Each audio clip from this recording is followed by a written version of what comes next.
खऱ्या अर्थाने 2017 ते 22 मध्ये समस्या मुक्त प्रभाग म्हणूनच आम्ही कार्य केलेलं आहे। 2012च्या आधीची स्थिती या भागाची बघितली त्या तुलनेमध्ये आम्ही सातत्याने 80% विकास कार्य पूर्ण केलेली आहे। आदरणीय सुधीर भाऊंच्या मार्गदर्शनात या प्रभागाला मोठा असा निधी नेहमीच प्राप्त झालेला आहे।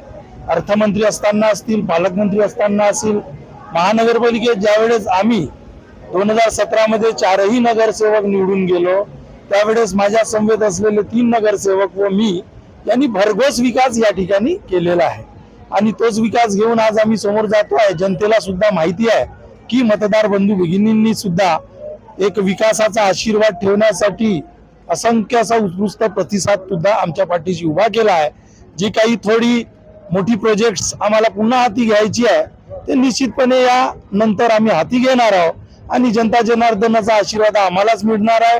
माझ्या समवेत जे 3ही उमेदवार उभे आहेत त्यांच्या प्रती आणि माझ्या प्रती जनतेमध्ये विश्वास आहे की हेच लोक विकास कार्य करू शकतात आणि म्हणून आमचे आदरणीय सुधीर भाऊ असतील, आमदार महोदय असतील, हंसराज भैयाजी असतील, या सर्वांनी मिळून आम्ही सर्वांगीण विकास चंद्रपूरचा करण्यासाठी संकल्प केलेला आहे। त्यामध्ये नगिना बागला मॉडेल म्हणून आपण करणार।